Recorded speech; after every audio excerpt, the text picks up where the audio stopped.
question is, in the figure above, what is the value of x in degree? Okay. You can see it's a right angle.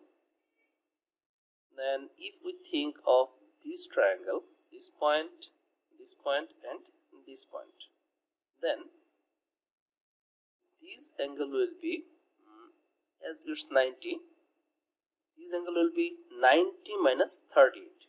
90 minus 38 is 52 degree, and this angle will be, as it's 90 degree, this angle will be 90 minus 27 degree, that is 63 degree. Okay. Now in this quadrilateral,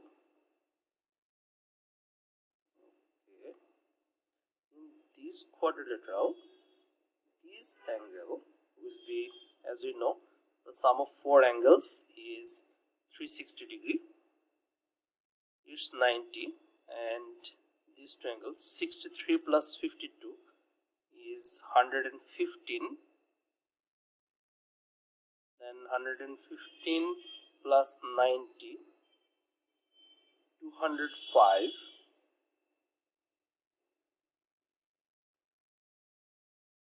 115 plus 90 is 205. Then this angle is 155 degree, and this angle and x are opposite angles. Then x will be 155 degree.